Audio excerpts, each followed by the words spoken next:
This lesson is on Bhagavad Gita chapter 5, text 29. This verse teaches us how to attain profound spiritual peace and is therefore known as the peace formula. I will begin by reading the verse in translation and comment on the verse while reading parts of the purport from Bhagavad Gita as it is. Throughout the narration, I will use the words Krishna and God interchangeably because Krishna is a name of God meaning all attractive or most beautiful. The verse is Bhoktadam yagitapasam sarva loka maheshvadam suhridam sarva bhutanam gyatramam shantim richyate. A person in full consciousness of me, knowing me to be the ultimate beneficiary of all sacrifices and austerities, the supreme lord of all planets and demigods, and the benefactor and well-wisher of all living entities, attains peace from the pangs of material miseries. This verse instructs us to see God or Krishna within reality in three ways. Everything is meant for Krishna's enjoyment. Everything is Krishna's property. Krishna is the dearmost friend in the heart of all living entities. When you understand this about Krishna, you become peaceful. Why does understanding this about Krishna or God make one peaceful? Because anxiety, fear, and stress is based on forgetfulness of Krishna. It is the natural condition for the soul to always be in contact with Krishna in a relationship of warm and perfect love expressed through service. When the soul loses vision of Krishna and this relationship is forgotten, the soul feels anxiety and fear.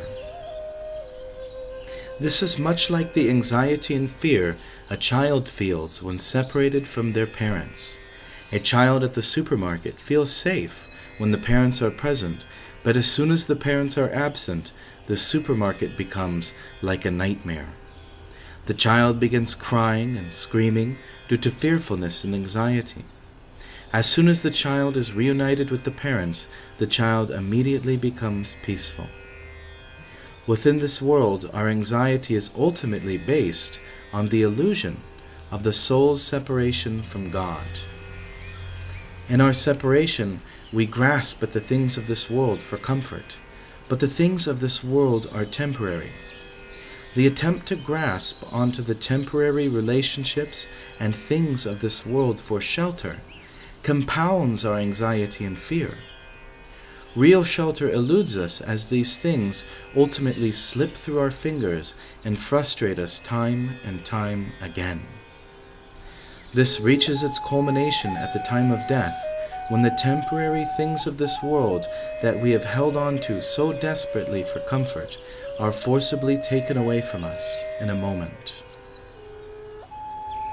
This anxiety and fear, which haunts us from the subconscious and quietly robs us of our tranquility at every living moment, is at once destroyed by becoming fully conscious of the presence of God or Krishna. Let us read from Srila Prabhupada's purport to this verse. The conditioned souls within the clutches of the illusory energy are all anxious to attain peace in the material world, but they do not know the formula for peace, which is explained in this part of the Bhagavad Gita.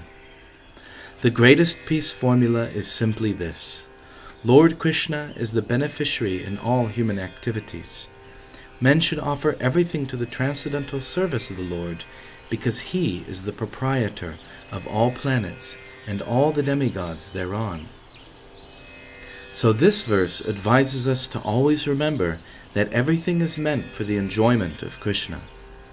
When you water the root of a tree, all of the leaves and stems and vines become nourished and happy. Similarly, when the soul forgets his own happiness and enjoyment and simply focuses on giving pleasure to Krishna and watering the root of the tree, the soul, just like the leaves, automatically becomes happy and nourished. The soul becomes happy when Krishna is happy. We must learn to see the world not in terms of what can give us pleasure, but in terms of how to give Krishna pleasure. This return to our natural state of loving consciousness towards Krishna makes us very, very peaceful. Similarly, we must see that everything is the property of God. This includes all of our possessions and even our own body and mind. We should understand that we ourselves are the property of Krishna. So much fighting and anxiety in the world today is because of the false sense of proprietorship. Like thieves fighting over stolen goods, we are fighting over the property of God. Many nations, races, and religions are fighting over land, money, and resources. This is all due to this false sense of proprietorship. As children of God, we have the right to use His property, but according to our need, not according to our greed.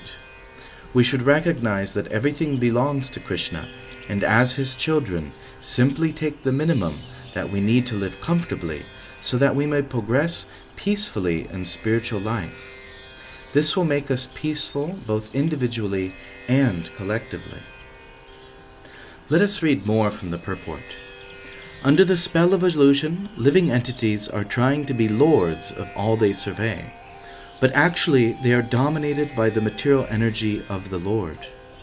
The Lord is the master of material nature, and the conditioned souls are under the stringent rules of material nature. Unless one understands these bare facts, it is not possible to achieve peace in the world, either individually or collectively. So when we forget that Krishna is the enjoyer of everything and the proprietor of everything, we try to be the enjoyer and proprietor ourselves. This creates anxiety because it is not our natural position. We are always dominated by the Lord, and in this material world, we are subjugated by His material energy.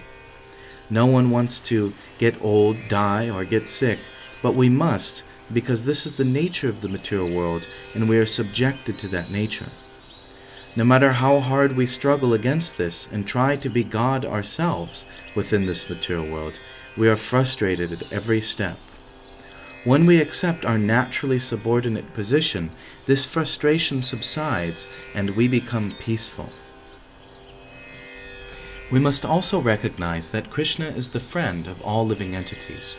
Krishna loves everyone more than we can conceive, and He's situated within the heart of every living entity, whether they be a human being, an insect, vegetable, plant, fish, whatever type of body they have. The Lord is situated within the heart, accompanying the soul as the soul travels birth after birth, and urging the soul to remember Him and attain ultimate and eternal peace by returning to the warm embrace of the spiritual world. When we truly see every living being as the temple of God, and we recognize that Krishna loves all living entities, how can we wish to harm, hurt, kill, or fear anyone, even though they may consider themselves our enemies? Indeed, if we understand Krishna's position in the heart of all living entities, we always find ourselves offering obeisances to everyone in deep humility and compassion. Let us conclude by reading one more excerpt from Srila Prabhupada's purport. This is the sense of Krishna consciousness. Lord Krishna is the supreme predominator, and all living entities, including the great demigods, are His subordinates.